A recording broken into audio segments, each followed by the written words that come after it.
Magandang buhay mga kapamilya. So samahan nyo kami ngayon sa aming first ever road trip, family road trip. So First ever? first ever road trip natin ngayon, di ba? Hindi na ba? No tayo right sa Aurora.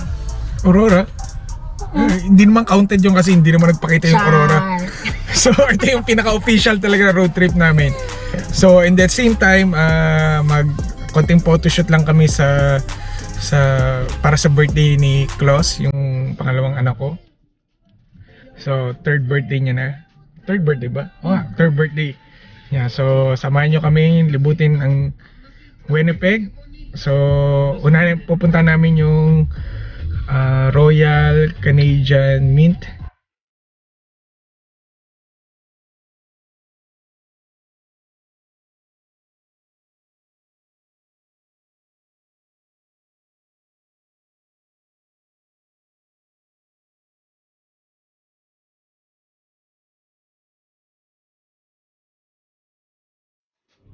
Let's go! No! Mommy, go! So ito po yung Royal Canadian Mint. Yan daw yung paggawaan ng mga coins. So hindi na kami pumasok kasi hindi naman kami interesadong pumasok ng museum. So gusto lang namin itong magandang scene na to. Ginawa ko siyang background sa photoshoot, mini photoshoot lang ng anak ko. So ngayon we're planning to na lumipat sa ibang place naman. Kung anong mapagdesisyonan namin. So mas maganda yung walang plano kaysa naman pinaplano kasi hindi natutuloy. So tapos na kami dito sa place na to. So kung saan man kami dalhin ng aming mga plano, so samahan nyo kami libutin ang mga tourist attraction o ang ganda ng Winnipeg.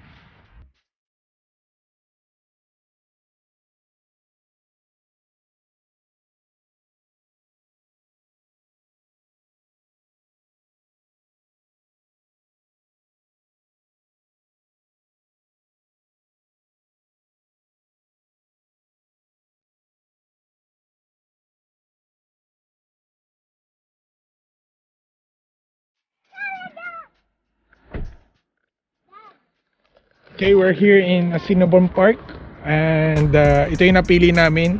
I care about the key. We're planning sana dun sa Sunflower Expo pero unfortunately close na yung season nila. Wait. So we decided na I want to get in there. punta na lang dito. So ang ginawa namin, nagbaon kami instead na kumain kami sa labas, and at the same time hiwas rin tayo sa crowded places. So nagluto yung asawa ko ng baon and dito kami kakain. Unfortunately wala kaming dalang table and so sa likod na lang kami ng sasakyan kakain habang yung view ay nadirito. So actually first time namin pumunta dito. So malaki pala itong park na to kasi pwede ka mag-park hanggang doon palibot.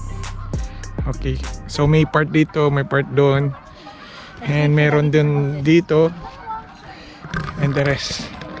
Pero mas maganda siguro kung winter dito and puro snow. So kung mas maganda rin. So ngayon kakain muna kami, and then later itutuloy namin yung pictorial para kay Klaus. Unfortunately Klaus is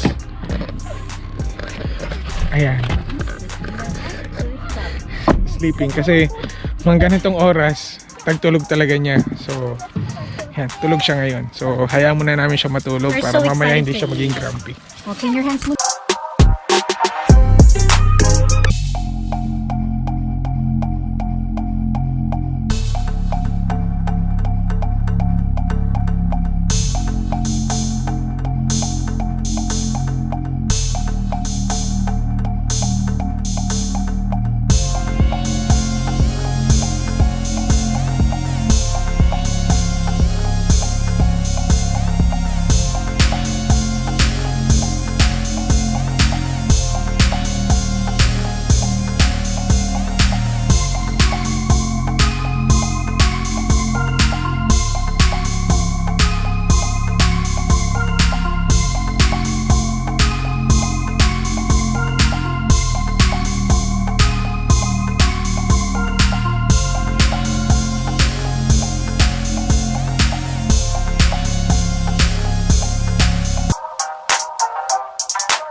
We're here sa Birds Hill. Ang ganda.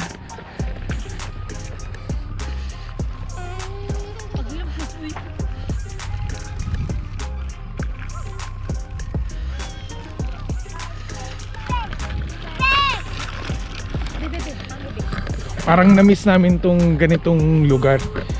Alam mo, syempre sa tagal namin sa Abu Dhabi na puro building lang, puro mall, baga bihira lang yung mga nature talaga na nakatulad nito. Lake, swan, may mga birds. So dito parang mas na-appreciate namin yung nature. Ang ganda kasi yun.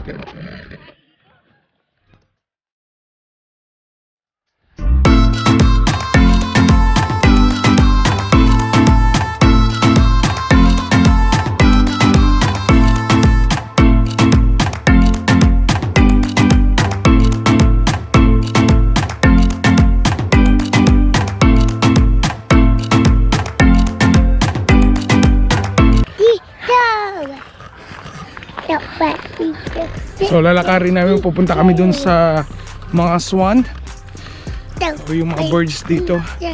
So medyo malayong lakad pero okay naman. Ang ganda kasi ng nature. You know.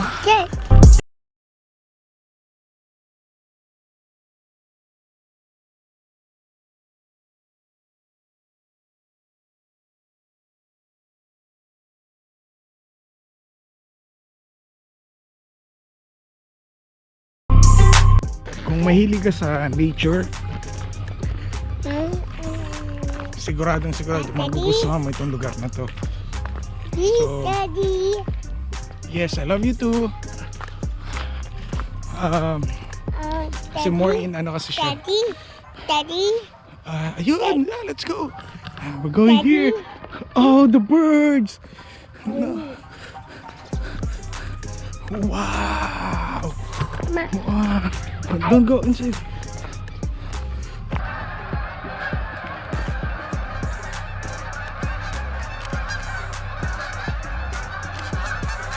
Niklas!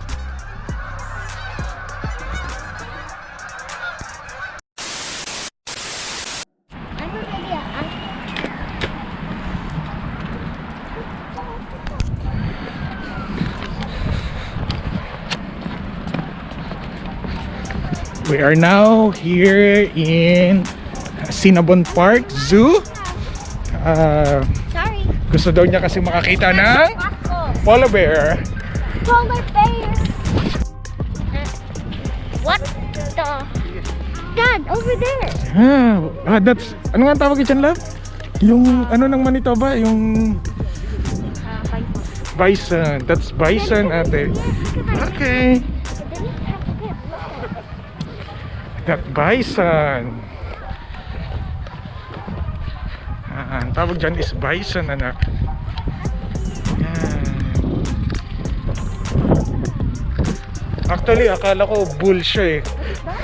Nung unang dating ko dito sa Canada. Yan. Bison. That's bison. Let's go to polar bear. Muna. Let's go. Nagkamali pa ako ng suot na jacket. Nagsuot lang ako ng normal na jacket. Pero grabe ang lamig ngayon. Hindi namin na-expect na sobrang lamig.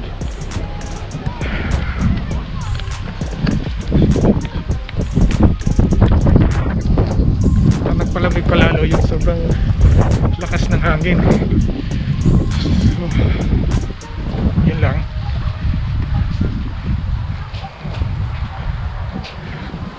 Pero natanda namin na nakapunta na pala kami dito during like Christmas. Kaso ngayon lang namin natanda na ito nga pala yun. Pero more in ano naman sila, yung mga LED lights. Yun yung kanilang pinaka highlights. So ngayon more in mga animals naman. Wala akong dito ng Maybe so, the same pa rin, yung Manitoba kasi nag-implement ng mandatory sa lahat ng establishment ng face mask. So before kasi it's an option lang ng mga establishment, kaso ngayon it's mandatory na What are na those? mag-implement sila. What is that? So what's that, ate? Oh, deer! Oh, it's a big deer, ate. Laki pala nila, no? Laki pala sila, nung kala ko maliit lang. Ayun o, see? Hindi, moose. Moose gear o ano? Moose gear parang brand ng t-shirt yun. Ha? What's that? Ha? Elk. Elk. Kaya pala malaki. Ah, okay. Family ng deer. Parang alanganing deer, alanganing Ah, cow. laki oh. Cat or it's just Sa Cougar. Ano? Pag-pronounce? Cougar? Daddy, I see another one. Where? Over there. Ayan. Oh, I didn't know that. Oh no! It's big. What? Oh no. Oh, yun oh, yun. Oh, it's big, anak. See? Ah. Puma. Actually, yung ticket naman is hindi naman kamahalan. Kung i-compare mo sa park sa Abu Dhabi, Eh, malamang, Well, mga lokal ito dito. so medyo okay naman siya. So around $50. Kami ng tatlo, libre naman si Klaus. It's not a promo ticket. Oh, Diba? so hindi pa promo ticket yun. Eh, So, kasi sa Abu Dhabi, ini-import yun. oh. Let's go. Goat? Yeah, it's a goat. So, they're foreign. I think they're. No, it's like a mix of donkey or goat or yeah. They have a lot of mixed up animals who doesn't go to your place. Mhm. Yung tag mga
Samurai sword on my back.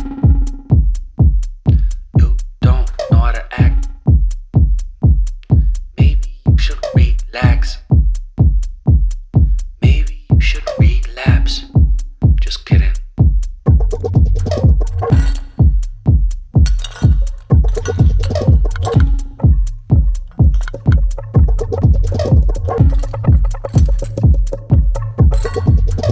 ako once or twice lang ako nakakita ng ano, ng camel. What are this?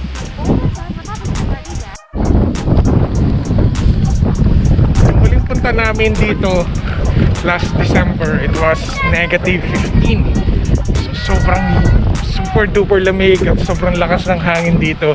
And maganda siya pero hindi namin masyadong na-enjoy kasi talagang grabe ang lamig. Nag-freeze yung camera ko.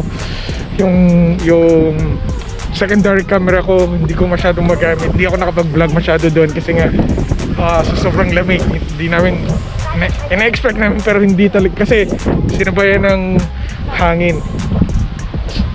So ito, it's all snow during December. So napakaganda niya kapag ano, pag siguro pagbalik uli namin dito ngayon alam na namin. So puro ano ito, mga lights. Yan ang i-display nila tuwing ano season. Pero we don't know during this pandemic kung ano yung magiging plano nila, kung ganun pa rin. Sa ngayon still ano naman, marami pa rin naman pumupunta dito pero of course ina-implement nila yung social distancing pa rin to avoid yung spread ng ano ng COVID. But we're still enjoying naman. Okay naman siya kasi nakasanayan na rin namin.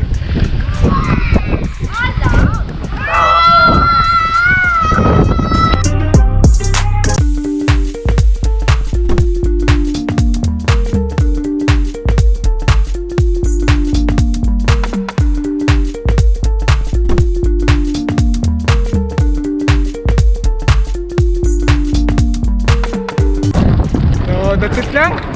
Ilang nilibot lang namin. So it took us 1 hour, almost 1 hour in pag-iikot. Nag-enjoy naman yung mga bata. So yun lang naman importante, mag-enjoy yung mga bata. At syempre kami mag-enjoy rin.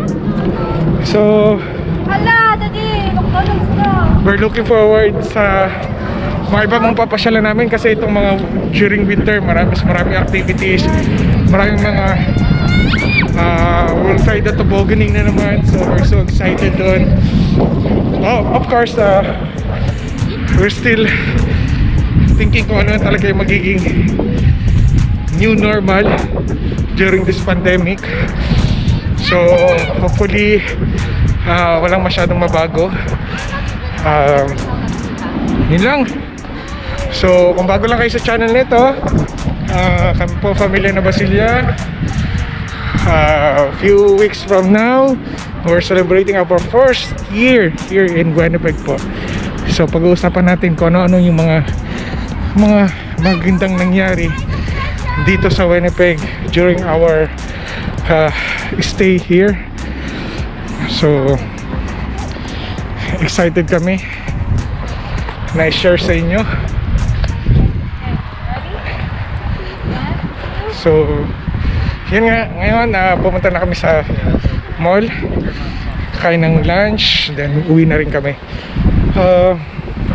Nga, so don't forget to subscribe, like, and share to our YouTube channel. Thank you so much po sa lahat na nag-subscribe, sa mga nanood, sa mga nag-share, nag-message. Maraming salamat po. Muli po, kami ang Pamilya Basilia, and see you in our next vlog.